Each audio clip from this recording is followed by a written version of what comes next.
Hey everyone, I'm Vera, and today I'm excited to announce the start of a new weekly video series that I'm calling Vipersight. This video series will focus on improving as Viper players and overall raiders on a fight-to-fight basis. These will also help players wanting to get into raiding start with a strong step in the right direction. I started raiding at the beginning of Endwalker, and it has quickly become my favorite and the most rewarding part of the game for me. So in this series, we'll dive into VOD reviews every week before raid reset to talk about what went good and what mistakes were made in a fight or set of fights from that week, and talk about where improvements can be made for the upcoming raid week. This is primarily focused on Savage and Ultimates, but we'll cover any new higher end instances that come out in the future, like Extremes, Criterion, or etc. For now, I'll just be showcasing footage of my own videos and blunders. But if this series gains enough interest, I have plans to turn it into live coaching sessions on stream for those who want it. After over 200 extreme kills, I've learned that Viper is a very fluid and adaptive job that is all about quick decision making based on the information presented to you. So how you play every fight will be different to some extent. If that's something you'd be interested in, let me know in the comments. So enough about that. Let's get into the first video of this series where we'll be going through the first extreme trial, Valigarmanda.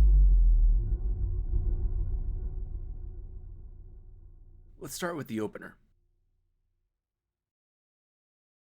Here I just do the standard opener, which starts with Dreadfangs, gets our haste buff, and then Dreadwinder Reawaken.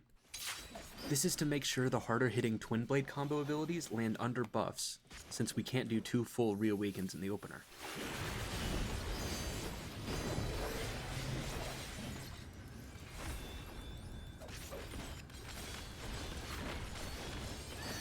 Since we potted in the opener, our rotation coming out of Reawaken is a little bit more strict. We want to use both of our Rattling Coils, complete our dual wield combo for the gauge and the buff, and then Dreadwinder, Uncoiled Fury, finish the rest of the Twin Blade combo. This makes it so that we put all of our hard hitting abilities under that medicated window. Now, if you have a reason to hold that coil, like in EX2 after the opener, then you should do that instead, but in this fight, we don't need to hold it, so it's better just to send it. Now, speaking of holding, this coil that we just got from that last Dreadwinder, we definitely want to hold, just in case we get one certain pattern.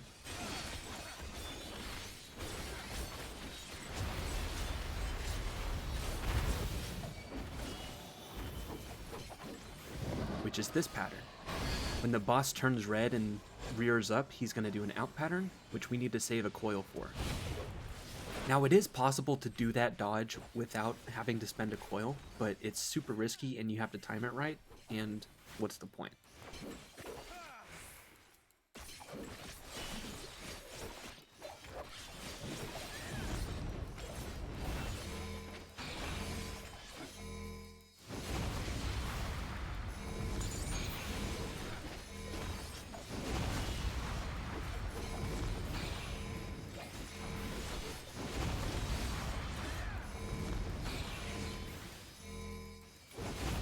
Okay, coming up here, I'm going to pause the video briefly just to talk about something important. If you notice here, Serpent's Ire is coming off cooldown and I have 1 coil saved. This is to have better Noxus Nash or NG alignment. If we used the coil like we would normally, this would cause us to overcap NG by roughly 2 seconds, which isn't that big of a deal, but it's a small optimization you can make. Note that this is only at 2.48 base skill speed, or 210 with haste, which is our best gear option at the time of this recording. With 2.5 or 2.12 with haste, this shouldn't be an issue. This does mean that we have to double weave Death Rattle and Serpent's Ire though, which I'm able to do pretty comfortably, but if you have trouble with this with high ping or another issue, then it's better to just overcap NG rather than clip your GCD. If you're able to pull this off consistently, you should, as it will set you up better for the next phase.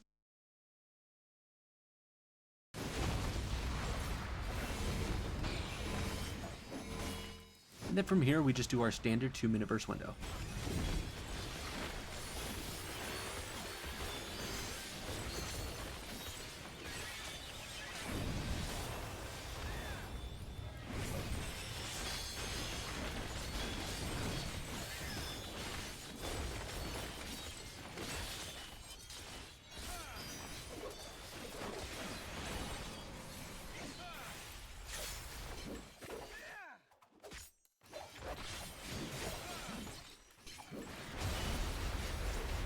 Now since we have 50 gauge, we have a decision to make.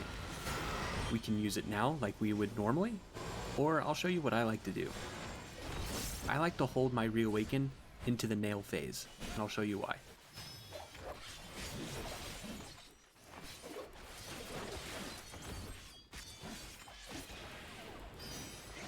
If your nail dies too fast in your group, then don't do this. Send Reawaken here instead. Also notice how I'm not reapplying Noxus Nash on the boss before this phase as well. So here I'm going to apply Dreadfangs to my nail as quickly as possible, and then Reawaken to cleave both my nail and the middle nail.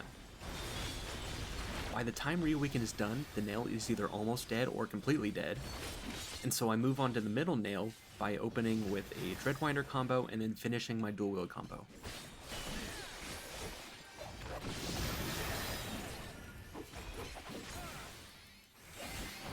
And then from here I like to spend the remainder of my coils until I'm out or it's dead, so I can open the boss with the Dreadfangs.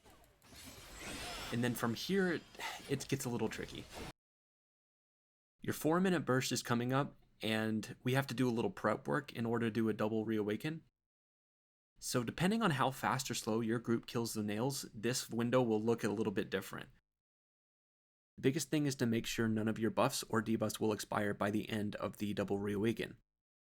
To do that, you might have to overcap Noxus Nash.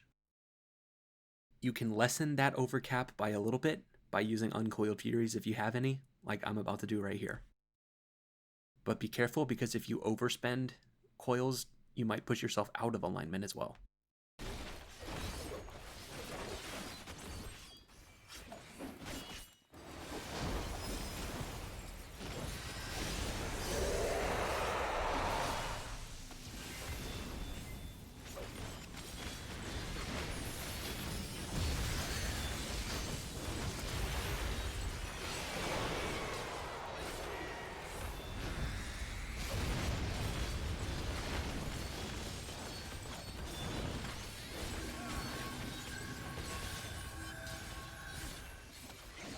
So here we find out whether we get Ice Phase first or Lightning Phase first. And for me, that changes how I do my rotation a little bit as well.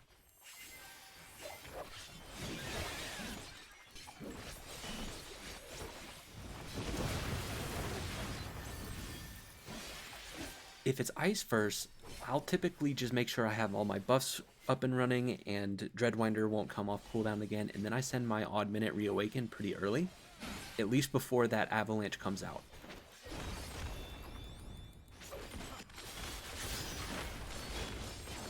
And then from here, I like to hold at least one coil in case we get the out pattern.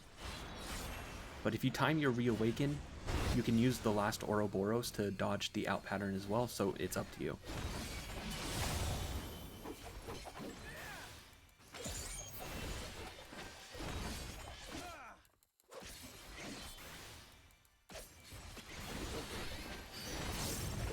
And so now our 6-minute burst window is coming up, so we're going to start prepping. I have 3 rattling coils that I'm going to get rid of 2, and then just focus on doing dual wield combos so I can keep dodging the mechanics, and then spend the last rattling coil after that. You can choose how you do your burst window prep however you like, just make sure you won't overcap any resources or drop your buffs at the end of the double Reawaken.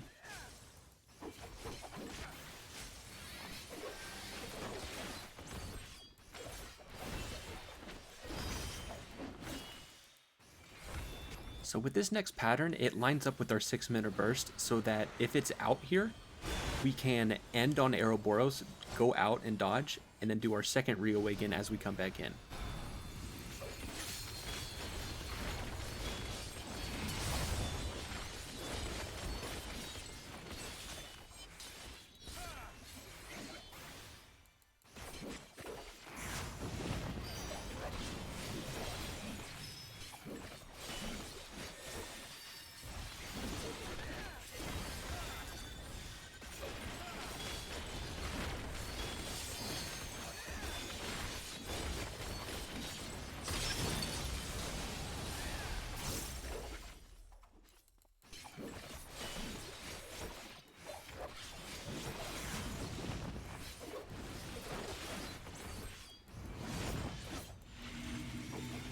Now since we got Ice Phase first, we get Lightning Phase second.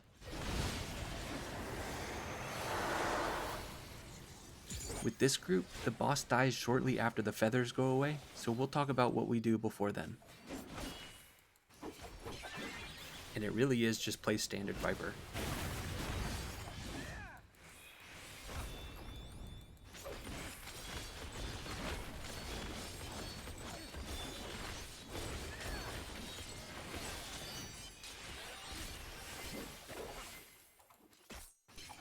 Going into these hails of feathers, I like to have 2 to 3 rattling coils prepped.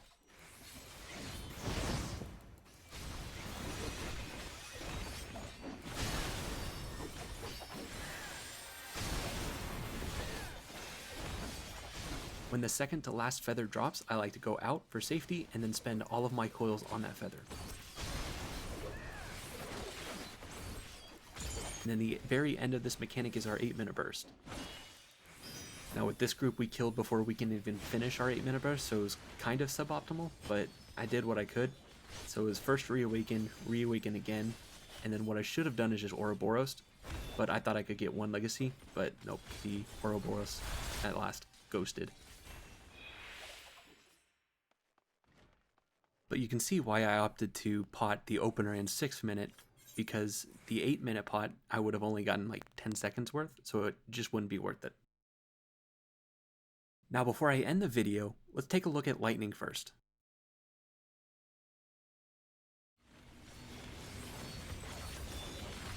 With Lightning first, it's pretty much the same, except I hold my odd minute Reawaken for the feathers. One mistake I make here is I use Dreadfangs to reapply my dot when I should have used Dreadwinder to do so instead. Because I did this, I'll end up overcapping a charge.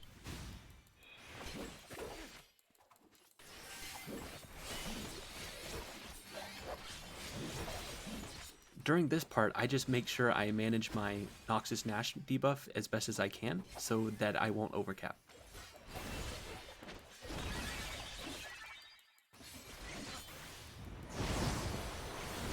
So when the feathers start dropping, I like to time my Reawaken for the second drop. And then from there I do the first 2 generations on the boss, switch to the nail, do 3, 4, and Ouroboros on it. These last 2 generations and Ouroboros also cleave the boss, so it ends up being a more damage gain if you can pull it off. The risk with this is that the nail dies too fast for your Ouroboros to actually get its damage off, which almost happened in this case. If that consistently happens in your group, then it's better just to send a Reawaken on the boss straight, and then use your rattling coils on the feather like we did in the last version. The exception here is I keep 1 rattling coil to deal with this pattern here, which, if it's out, I'm going to need it, but since it's the wide angle, then we don't need it. I also realize I have 3, so I'm just like, oh, I need to get rid of these. And the rest of this phase is pretty standard. Your 6-minute burst comes up here, so make sure you prep for it.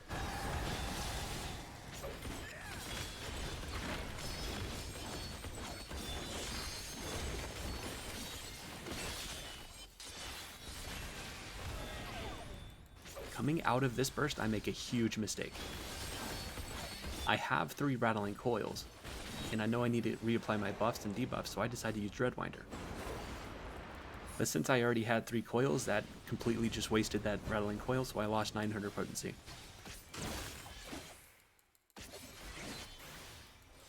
Man, I'm still stuck at 3 coils. I'm just allergic to pressing. Oh, okay, there we go.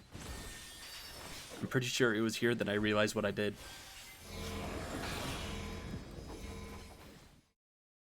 So what are the takeaways from this footage? Let's do positives first. Well, I kinda cherry-picked this specific run because it's the one that I'm having trouble finding fault in, and played pretty much perfectly. We never dropped our buffs, we never overcapped resources, and the only time we overcapped Noxus Nash was at the 4-minute, where we pretty much have to unless stars and planets align. I did have another rattling coil that I could have used to lessen that overcap to around 2 seconds. Doing so would cause me to delay my burst by 1 GCD.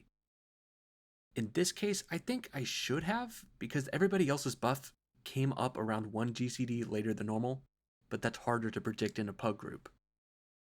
For negatives, Definitely a ton of mistakes in the lightning first example in such a short amount of time. I should have used the available Dreadwinder charge to reply Noxus Nash instead of Dreadfangs so that I wouldn't overcap Dreadwinder charges. I should have used a Rattling Coil after the 6-minute burst before Dreadwinder in order to not overcap Rattling Coils. I was also short 10 gauge for the 6-minute burst and had to delay my burst because of it. This happened because I sent an extra Reawaken when I should not have, for a reason I can't tell you other than oopsie daisy. Luckily, everybody else's buffs were also super delayed, but that shouldn't be happening. The only thing I did correctly in that clip was the Reawaken Cleaves on the Feather.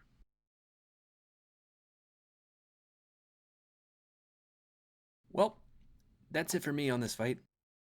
After about 140 kills and seeing the mount only drop twice, and losing one of the rolls by 1, I think it's time for me to move on.